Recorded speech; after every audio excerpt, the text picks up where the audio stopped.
ஒரு ஊர்ல அஞ்சையா சிவையா அப்படிங்கிற நண்பர்கள் இருந்தாங்க. ரெண்டு பேருடைய நட்பையும் யாராலையும் பிரிக்க முடியாது. ஒருத்தங்க செல்லம்மா அஞ்சின்னு கூப்பிட்டா இன்னொருத்தங்க செல்லம்மா சிவான்னு கூப்பிட்டுப்பாங்க. அஞ்சையாவுக்கு உடல் பலம் அதிகம், சிவையாவுக்கு புத்தி பலம் அதிகம். டே அஞ்சி, உன் உடல் பலத்தினால மலைய அரைச்சி மாவா செஞ்சு வித்து சந்தோஷமா வாழுவே நீ அப்படின்னு சிவையா அடிக்கடி அஞ்சைய கிண்டல் பண்ணிக்கிட்டு இருப்பான். ஆனா அஞ்சையா மட்டும் அதையெல்லாம் பெருசா எடுத்துக்காம, உனக்கு மட்டும் என்ன குறைச்சல் சிவா? என்ன மாதிரி உடல் பலம் இல்லனாலும் உன் அறிவை வச்சு உன்னால எப்படி வேணும்னாலும் வாழ்ந்துட முடியும். ஆனா நான் நல்லா இருந்தா நீ நல்லா இருந்த மாதிரி, நீ நல்லா இருந்தா நான் நல்லா இருந்த மாதிரி அப்படின்னு சொன்னா அஞ்சையா. அந்த ஊர்ல இருக்கிறவங்க தெரிஞ்சவங்க எல்லாரும் இவங்க ரெண்டு பேரும் ஒன்னா இருந்தா யாராலையும் இவங்களை அசைக்க முடியாது அப்படின்னு சொல்லுவாங்க. அப்படி ஒரு நண்பர்கள் அவங்க. இப்படியே நாட்கள் போய்கிட்டு இருக்கும் போது ஊர்ல ஒவ்வொரு வருஷமும் நடக்கிற திருவிழா நெருங்க போதுங்கிறதுனால அவங்க ரெண்டு பேரும் சேர்ந்து திருவிழால பொருட்களை கொண்டு வந்து வித்தா நிறைய பணம் சம்பாதிக்கலாம் அப்படின்னு முடிவு பண்ணாங்க. அதனால தேவையான பொருட்களை வாங்குறதுக்காக பக்கத்து ஊர்ல நடக்கிற சந்தைக்கு கிளம்புனாங்க. இந்த காலத்துல இருக்கிற மாதிரி அப்போ தார் ரோடு எல்லாம் இல்ல. அடுத்த ஊருக்கு போகணும்னாலே காட்டு வழியில மண் தரையில தான் நடந்து போகணும். அப்படியே வழியில கொள்ளைக்காரனுங்க தொல்லையும் மிருகங்கள் தொல்லையும் கூட இருந்துச்சு. ஆனா அஞ்சையாவுக்கும் சிவையாவுக்கும் அது ஒரு பெரிய பிரச்சனையா தெரிஞ்சதே இல்ல. ஏன்னா உடல் பலம் அறிவு பலம் ரெண்டுமே அவங்க கிட்ட இருக்குல்ல. அப்படி ரெண்டு பேரும் சேர்ந்து காட்டு வழியில போய்கிட்டு இருக்கும் போது பின்னாடி ஏதோ ஒரு சத்தம் அவங்களுக்கு கேட்டுச்சு. அதனால அவங்க நின்னாங்க. சிவா, நம்ம பின்னாடி யாரோ வராங்க போல. நம்ம பின்னாடி காட்டுல வராங்கன்னா நிச்சயமா திருடனுங்களா தான் இருக்கணும். நானும் அப்படிதான் நினைக்கிறேன். ஆனா எனக்கு தெரிஞ்சு ஒரு 10 பேராவது இருப்பாங்க. அந்த 10 பேருக்கிட்ட மோதுறது நம்மளால முடியாதுன்னு நான் நினைக்கிறேன். அப்படி அஞ்சையா சொன்னதை கேட்டு சிவா யோசிக்க ஆரம்பிச்சான். கொஞ்சம் நேரத்துக்கு அப்புறமா சிவாவுக்கு ஒரு நல்ல யோசனையும் வந்துச்சு. ரெண்டு பேருமே பேசிக்கிட்டு நடந்து போற வழியில தரையில இருக்க சின்ன சின்ன கல்லுங்க கூழாங்கல்லுங்க எல்லாத்தையுமே எடுத்துக்கிட்டு அவன் கிட்ட இருக்கிற கைக்குட்டையில வச்சுக்கிட்டு அத அவனுடைய பையில வச்சு அங்க இருந்து நடந்து போய்கிட்டு இருந்தாங்க. தன்னுடைய நண்பன் சிவா எதுக்கு இப்படி எல்லாம் பண்றான் அப்படிங்கறது அஞ்சையாவுக்கு மட்டும் புரியவே இல்ல. அப்ப அவன் பொறுமையா, டே சிவா, இந்த கல்லெல்லாத்தையும் எதுக்குடா எடுக்கிற? எதுக்கு எடுக்கிறேன்னு போக போக உனக்கு தெரியும். இனிமே சத்தமா பேசு. நம்ம பின்னாடி வர திருடனுங்க பயந்து போற மாதிரி அந்த பேச்சு இருக்கணும், புரியுதா? நீ உன்னோட அறிவு பலத்தை காட்டுறல, இப்ப பாரு அப்படின்னு ரெண்டு பேரும் சத்தமா பேசிக்கிட்டு போய்கிட்டு இருந்தாங்க. டே அஞ்சி, நம்ம கிட்ட இப்போ இவ்வளவு காசு இருக்குல்ல, வழியில யாராவது நம்மள மிரட்டி இந்த பணத்தை தூக்கிட்டு போயிட்டா என்ன பண்றது? பயப்படாத சிவா, நம்ம பக்கத்துல யாரும் வரமாட்டாங்க. இவ்வளவு பெரிய உடம்பு வச்சிருக்கேன், எப்படிடா வருவாங்க? ஆனா 10-15 பேர் இருந்தா நம்மளால எதுவும் செய்ய முடியாதுல்ல. அதனாலதான் நமக்கு சந்தையில பொருள் வாங்குறதுக்கு தேவையான பணத்தை மட்டுமே வச்சுக்கிட்டு மிச்ச பணத்தை இதோ இந்த குளத்துல போட்டுடலாம். நமக்கு தெரிஞ்ச குளம்ல, நம்ம வீட்டுக்கு திரும்ப போகும்போது அந்த குளத்துல இருந்து எடுத்துக்கலாம். அப்போ நம்ம பணத்தை நாம இழக்க வேண்டியது இருக்காது. திரும்ப போகும்போது தேவையான பணத்தை எடுத்துட்டு போயிட வேண்டியதுதான். என்ன சொல்ற? நீ இவ்வளவு சொல்லும் போது நான் ஏண்டா வேண்டான்னு சொல்ல போறேன்?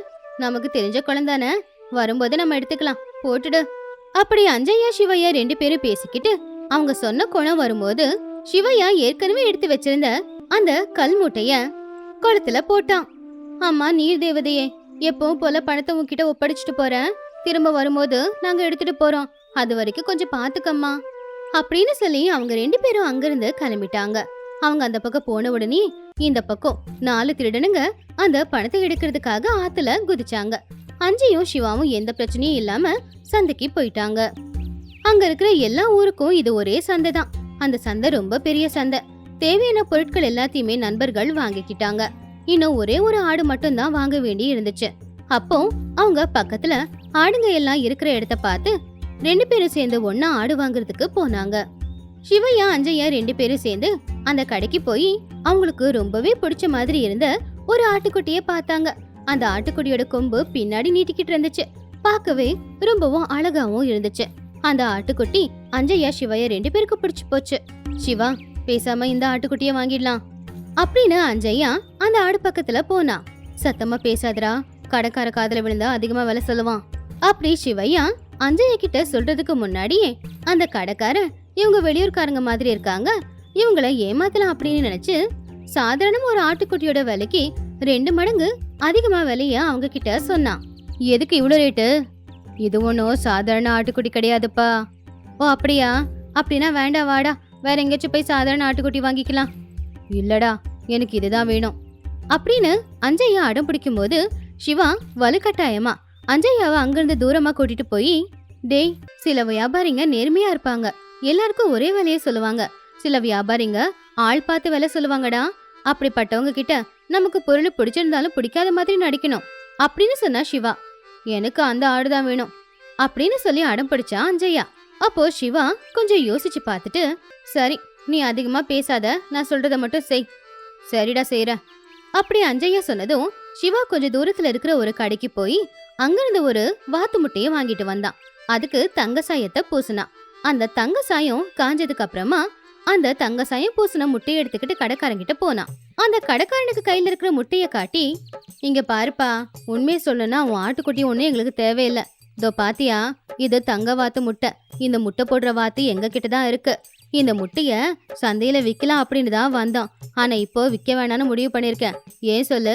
இந்த முட்டைக்குள்ள இருந்து ஒரு தங்க வாத்து வெளில வரும். அந்த வாத்தும் தங்க முட்டை கொடுக்கும். அதை விட வேற என்ன வேணும்?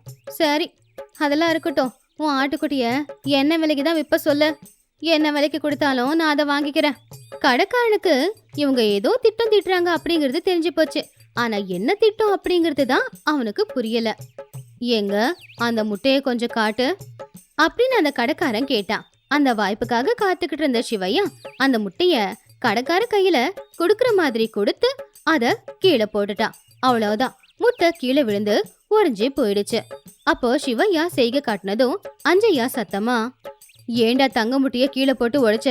இப்ப அந்த தங்க முட்டை எங்களுக்கு வேணும். கொடுக்கலன்னா என்ன பண்ணுவேன்னு தெரியாது அப்படின்னு அஞ்சையா சத்தமா கத்த ஆரம்பிச்சா. அதுக்குள்ள ஜனங்க அங்க வந்து சேர்ந்தாங்க. அப்போ சிவையா அஞ்சையா 2 பேரும் நாடகத்தை தொடர்ந்தாங்க.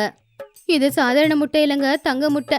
இத இந்த ஆளு உடைச்சிட்டான். அதுக்கான பணத்தை அவன் கொடுத்தாகணும்ல அப்படின்னு சொன்னான். சுத்தி இருக்கிற ஜனங்களும் அவங்களுக்கான பணத்தை கொடு அப்படின்னு சொன்னதுனால அந்த கடைக்காரனும் வேற வழி இல்லாம பணம் கொடுக்காம அவங்க ஆசைப்பட்ட அந்த ஆட்டுக்குட்டிய அவங்களுக்கே கொடுத்துட்டு வாயை மூடிக்கிட்டு அங்கிருந்து அவனுடைய வீட்டுக்கு போயிட்டான்.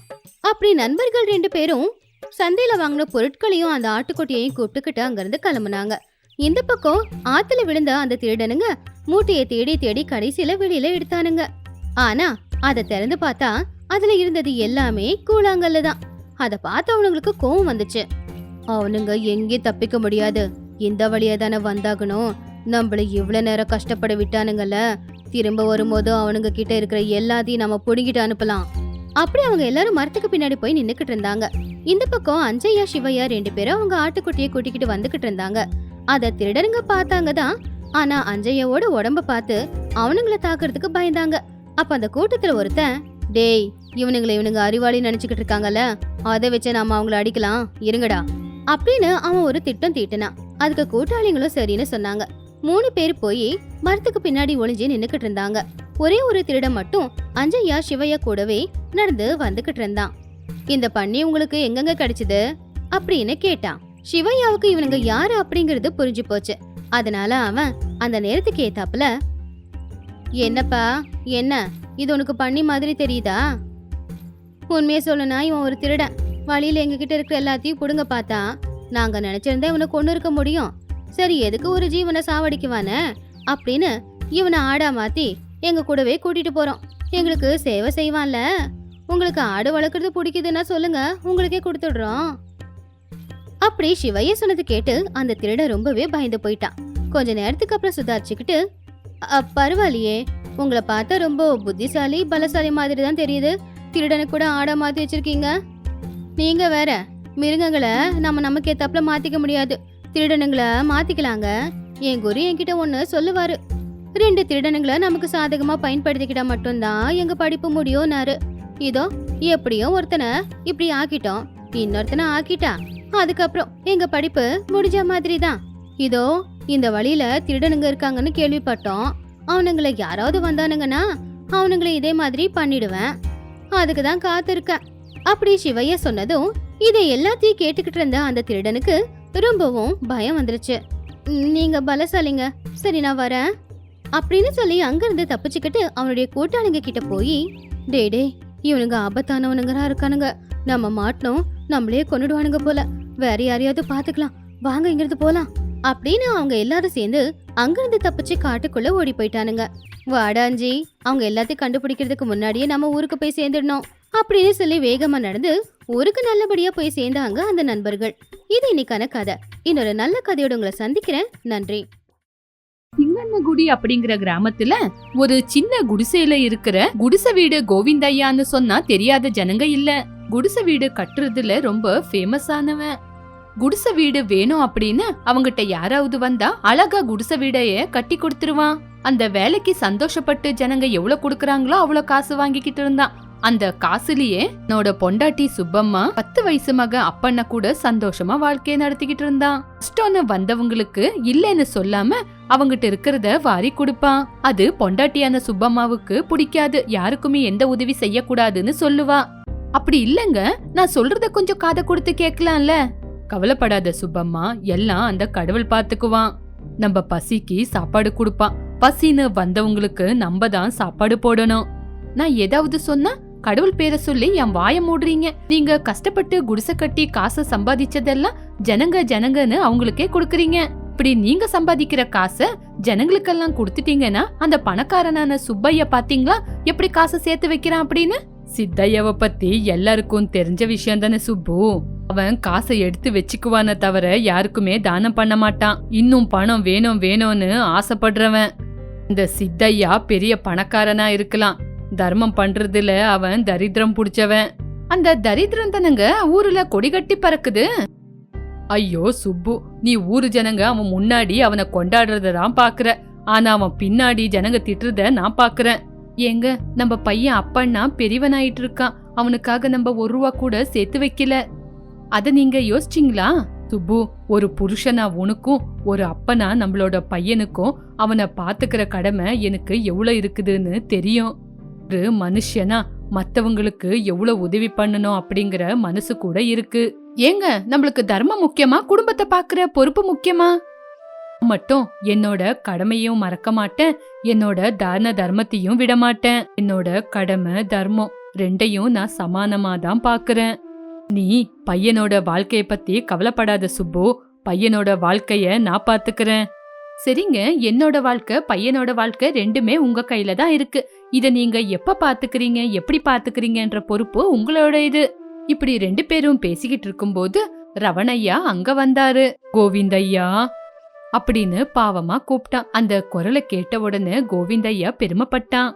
அதோ அங்க பாரு, ரவணையா வந்திருக்காரு, வயிறு நிறைய சாப்பாடு கொடு, ரவணையாவ வீட்டுக்குள்ள கூப்பிடுறேன் அப்படின்னு கோவிந்தையா வெளியே எந்திரிச்சு போனா. வணக்கங்கய்யா. நம்ம நடுவுல இந்த மாதிரி வணக்கம் எல்லாம் இருக்க கூடாதுன்னு எவ்வளவு தடவை சொல்லிருக்கேன். நீங்க எனக்கு வணக்கம் வச்ச உடனே நான் உங்களுக்கு திருப்பி வணக்கம் வைக்கணும். வணக்கங்கய்யா. சரி சரி, உள்ள போங்க. சுப்பு உங்களுக்காக சாப்பாடு போட்டு வச்சிருக்கா, போய் வயிறு நிறைய சாப்பிடுங்க. என்ன மாதிரி பிச்சைக்காரங்களுக்கெல்லாம் வயிறு நிறைய சாப்பாடு கொடுக்குறீங்க ஐயா, நீங்க ரொம்ப நல்லா இருக்கணும் அப்படி சொல்லி ரவணையா வீட்டுக்குள்ள போனாரு. சுப்பம்மா ரவணையாவுக்கு வயிறு நிறைய சாப்பாடு போட்டா. அதே ஊர்ல சித்தையா அப்படின்னு பெரிய பணக்காரன் இருந்தான். அவனுக்கு நிறைய வயலுங்க இருந்துச்சு. அதே மாதிரி நிறைய மாங்காய் தோட்டமும் இருந்துச்சு. அவனுக்கு வயல்ல இருந்து நல்ல லாபம் வர்றதுனால வீட்ல எந்த நேரம் பார்த்தாலும் பெட்டி முழுக்க பணம் இருந்துச்சு. எப்பவுமே பெட்டில இருக்கிற பணத்தை பார்த்து ரொம்ப பெருமைப்படுவான். அது அவன் பொண்டாட்டிக்கு பிடிக்கவே பிடிக்காது. என்னங்க, என் பேச்ச கேளுங்க. இவ்வளோ பணம் நம்மளுக்கு என்னத்துக்குங்க? தான தர்மம் பண்ணலாம்ல. தான தர்மம் செஞ்சா என்ன வருது கௌசல்யா? புண்ணியம் வருங்க. அந்த புண்ணியம் நம்மளுக்கு என்ன கொண்டு வந்து கொடுக்குது சொல்லு? சந்தான பாக்கியத்தை கொண்டு வந்து கொடுக்கோங்க. ஐயோ பைத்தியக்காரி கௌசல்யா, இந்த மாதிரி பாவ புண்ணியத்தை நான் நம்ப மாட்டேன். அதுக்குன்னு உன் நம்பிக்கைய வேண்டான்னு சொல்ல மாட்டேன். அதுக்குன்னு உன் பேச்ச கேட்டு தான தர்மம் பண்ணி இருக்கிறத நான் அழிக்க மாட்டேன். நீ எப்பவும் பண்ற மாதிரி பூஜை பண்ணு, நான் எப்பவுமே பண்ற மாதிரி பணத்தை சேர்த்து வைக்கிறேன். என் பேச்ச கேளுங்க. ஏதோ ஒரு ஜென்மத்துல நம்ம பெரிய பாவம் பண்ணிருக்கோம். அதுக்குதான் நம்மளுக்கு அந்த கடவுள் குழந்தை பாக்கியத்தை கொடுக்கலன்னு சொல்லுவேன், அவ்வளவுதானே? ஆமாங்க, தான தர்மம் செஞ்சுக்கிட்டு இருந்தா நம்மளுக்கு புண்ணியம் வரும். அந்த புண்ணியத்துல நம்ம பாவத்தை கழுவலாங்க. அப்போ அந்த கடவுள் நம்மள பார்த்து குழந்தை பாக்கியத்தை கொடுப்பான். கௌசல்யா, என் கோவத்தை தூண்டாம இங்க இருந்து கிளம்பு. நல்லா சாப்பிடு, சாமி கும்பிடு. நகைங்க வேணும்னு சொல்றியா? அதையும் வாங்கி போட்டுக்கோ, கிளம்பு. கொஞ்சமா சம்பாதிக்கிற அந்த கோவிந்த் ஐயாவே அவங்களுக்கு வர காசுல ஏழை ஜனங்களுக்கு உதவி பண்ணிக்கிட்டு வாழ்ந்துகிட்டு இருக்கான். கஷ்டம்னு வர ஜனங்களுக்கு உதவி செய்யறாரு. ஆனா நீங்க மட்டும் இவ்வளோ பணத்தை சேர்த்து வச்சுக்கிட்டு யாருக்குமே உதவி பண்ண மாட்டேன்னு சொல்றீங்க. நான் இந்த நடுவுல குடிசல் கோவிந்தாவை பத்தி கேட்டிருக்கேன். அவன் ரொம்ப நல்லவன், மத்தவங்க கஷ்டத்தை பார்த்து தயங்க மாட்டான், எல்லாருக்கும் உதவி பண்ணுவான், ரொம்ப தங்கமானவன்னு இன்னும் நிறைய நிறைய கேட்டிருக்கேன். கோவிந்தையாவை பத்தி நீங்க யோசிக்கிறதெல்லாம் சரிதாங்க. கௌசல்யா, கோவிந்தையாவை பத்தி நீங்க நினைக்கிறது சரிதான். உனக்குள்ள ஒரு துராசை இருக்கு, அதிக ஆசை இருக்கு. அது வெளியே தெரியற மாதிரி நான் செய்யறேன். இப்போ அவனை பத்தி பெருமையா பேசுற ஜனங்களே அவனை கல்லால கம்பால அடிக்குவாங்க. அதை எல்லாருமே பார்க்க போறீங்க. உங்களுக்கு நல்ல காரியம் செய்யறதுக்கு மனசு வராது, இந்த மாதிரி கெட்ட காரியம் செய்யறதுக்கு மட்டும் எப்படிதான் மனசு வருதோ? ஊருக்காரங்க கிட்ட நீங்களும் கொஞ்சம் பத்திரமா இருங்க. ஜனங்க கிட்ட வேலை வாங்குறீங்க, ஆனா அவங்களுக்கு காசு கொடுக்க மாட்டேங்கிறீங்க. நான் காசு கொடுக்கற வரைக்கும் அவங்க பணம் எப்ப கொடுப்பேன்னு பாத்துக்கிட்டு இருப்பாங்க கௌசல்யா. அப்படி சொன்ன உடனே கௌசல்யா எதுவுமே பேசாம அங்கிருந்து கிளம்பி போயிட்டா. ஜனங்க அந்த குடிசல் கோவிந்தாவை பத்தி பெருமையா பேசிக்கிட்டு என்ன திட்டுவாங்களா? இது இப்படியே நடந்தா அந்த கோவிந்து நல்லவனா ஆயிடுவான், நான் கெட்டவனா ஆயிடுவேன். அத நான் நடக்க விட மாட்டேன். என் பொண்டாட்டி சொன்ன மாதிரி நான் கெட்டவனாவே இருக்கிறேன். இதுல எந்த லாபமும் இல்ல. இந்த குடிசலு கோவிந்தாவோட வாழ்க்கைக்கு மங்களம் பாடுறேன், பாடியே தீருவேன். நான் யாருன்னு காட்டுறேன், ஏதாவது செஞ்சே ஆகணும் அப்படின்னு யோசிச்சான். இப்படி கொஞ்ச நாள் ஆச்சு. கோவிந்தையா ராத்திரி பகலுன்னு பார்க்காம அவசரம் இருக்கிற ஜனங்களுக்கு குடிசலை கட்டி கொடுத்துட்டு அவங்க குடுக்கற காசை வாங்கிக்கிட்டு இருந்தான். ஒரு நாள் சித்தையா கிட்ட ஏழை தம்பதிங்க சின்னையா விமலா வந்தாங்க. யார் நீங்க? ஐயா, என் பேரு சின்னையா, இது என் பொண்டாட்டி விமலா. இந்த ஊருக்கு பொழைக்கிறதுக்காக வந்தோங்க ஐயா. எங்களுக்கு இங்க பொழைக்கிறதுக்கு ஒரு குடிசலு கொடுங்க ஐயா. சித்தையாவுக்கு குடிசலு கோவிந்த பணத்தாசை புடிச்சவன் அப்படின்னு நிரூபிக்கிறதுக்கு ஒரு நல்ல அவகாசம் கிடைச்சிச்சு அப்படின்னு உள்ளுக்குள்ள சந்தோஷப்பட்டுக்கிட்டு, ஆஹா, கடவுள் கூட என் பக்கம்தான் இருக்கிறாரு. அந்த குடிச கோவிந்தா பணத்தாசை புடிச்சவன் அப்படின்னு நான் நிரூபிச்சியே ஆகணும். அப்ப இந்த ஊரு ஜனங்களுக்கு என்னோட குணம் தெரியும் அப்படின்னு வெளிய மட்டும், இங்க பாரு சின்னையா, நீங்க 2 பேரும் குடிச கோவிந்தாவை போய் பாருங்க. ஐயா, அவரு கூடயே இருக்க சொல்றீங்களா? ஆமா சின்னையா, என்னை பத்தி சொல்லி அந்த கோவிந்தாவை என்கிட்ட வரவை. சரிங்க ஐயா அப்படின்னு சொல்லி சின்னையா தம்பதிங்க கோவிந்தாவை வந்து பார்த்தாங்க, விஷயத்தெல்லாம் சொன்னாங்க. அப்ப சுப்பம்மா அவங்களுக்கு சாப்பாடு கொடுத்தா. கோவிந்தையா சித்தையாவை பார்க்க வந்தான். ஐயா, என்ன வர சொன்னீங்களா? விஷயம் என்னன்னு புரிஞ்சிச்சுல கோவிந்து? புரிஞ்சிச்சுங்க ஐயா. ஆமா, நான் எங்க குடிசை கட்டணும்னு சொல்றீங்க? அதான் கோவிந்து, அந்த இடது பக்கம் ஒரு பாலடைஞ்ச குடிசை இருக்குல்ல, அதையே சரி பண்ணிட்டு அவங்க கிட்டயே காசை வாங்கிக்கோ. சரிங்க ஐயா. கோவிந்தையா அங்கிருந்து கிளம்பி பாலா போன குடிசை கிட்ட வந்தான். முதல்ல பாலா போன குடிசையெல்லாம் சரி பண்ணிட்டு அதுக்கப்புறம் இந்த குடிசைக்கு எவ்வளவு பொருளுங்க தேவைன்னு பார்த்து கொண்டு வரேன் அப்படி சொல்லி கோவிந்தையா குடிசைக்கு மேல ஏறினா. அங்க பணத்தை பார்த்தான். அந்த பணத்தை பார்த்தும் அவனுக்கு ஆசையே வரல. அந்த காசை எடுத்துக்கிட்ட கோவிந்தையா சித்தையா கிட்ட வந்தான். அங்க ஊரு ஜனங்க எல்லாம் நின்னுகிட்டு இருந்தாங்க. பணத்தை கொண்டு வந்த கோவிந்தையாவ சித்தையா பார்த்து, என்ன நடந்துச்சு ரவணையா? ஊரு ஜனங்க எல்லாம் இங்க இருக்காங்க, உன் கையில இவ்ளோ பணம் எங்கிருந்து வந்துச்சு கோவிந்து? சித்தையா கிட்ட உதவி கேட்ட வந்த சின்னையா தம்பதிங்களுக்கு ஐயா குடிசை கட்ட சொன்னாரு. அந்த குடிசை மேல ஏறினா அங்க பணம் இருந்துச்சு, அததான் கொண்டு வந்தேன். ஐயாவுக்கு குடுக்கலான்னு கொண்டு வந்தேன். நீ உண்மையிலேயே பைத்தியக்காரன் தான் கோவிந்தையா. இவ்ளோ பணத்தை பார்த்த உடனே அந்த பணத்தை எடுத்துக்கிட்டு பொண்டாட்டி புள்ளைய கூட்டிக்கிட்டு எங்கேயாவது போறது விட்டு இங்க வந்திருக்க. ஐயா, இந்த கோவிந்துக்கு கஷ்டப்பட்டு சம்பாதிக்கிறது தான் தெரியும். மத்தவங்க பணம் பாம்பு மாதிரி, எப்ப வேணாலும் கொத்தலாம். இந்த காசு மட்டும் இல்ல, பானை நிறைய தங்கம் கடிச்சாலும் அதுக்கு நான் எப்பவுமே ஆசைப்பட மாட்டேன். எனக்கு இந்த பணத்து மேல ஆசையே இல்லங்கய்யா. இந்தாங்க உங்க பணத்தை நீங்களே எடுத்துக்குங்க. இப்பவாவது கோவிந்தையாவை பத்தி தெரிஞ்சுக்கிட்டீங்களா? அவரு கஷ்டப்பட்டு வேலை செஞ்சு அதுல வர பணத்துல அவரு வீட்டுக்கு யாரு கஷ்டம்னு போறாங்களோ அவங்களுக்கு ஒரு வாய் சாப்பாடு போடுவாரு. கஷ்டம்னு அவங்க வீட்டுக்கிட்ட யாராவது போனா உங்களுக்கு அவரோட கையிலான உதவிய செய்வாரு. அவருக்கு பணத்து மேல ஆசை இருக்குன்னு காட்டணும்னு நினைச்சீங்க, ஆனா அப்படின்னு சொன்ன உடனே சித்தையா அவரு செஞ்ச தப்ப நினைச்சு தலை குனிஞ்சு நின்னாரு. அதுக்கப்புறம் கொஞ்ச நேரம் ஆனதுக்கு அப்புறம், என்ன மன்னிச்சுடு கோவிந்தையா, அந்த பணத்தை குடிசல வச்சதே நான் தான். நீதான் இதுல ஜெயிச்சுட்ட. இதுக்கப்புறம் அந்த பணம் கூட உனக்குதான். இல்லங்கய்யா, இந்த பணம் எனக்கு வேண்டாம். நான் உண்மையானவேன்னு நீங்க நம்பிட்டீங்க, இந்த ஊரு கூட நம்பிடுச்சு, அது போதும் எனக்கு. உங்க பணத்தை நீங்களே வச்சுக்குங்க. கஷ்டம்னு வந்தவங்களுக்கு ஒரு வாயி சாப்பாடு போடுங்க. இல்ல இல்ல கோவிந்த், நிறைய பேருக்கு நீ செய்யற உதவி தெரியவே தெரியாது. ஆமாங்க ஐயா, நிறைய பேருக்கு கோவிந்தையா எப்படி உதவி பண்ணுவாருன்னு தெரியும்.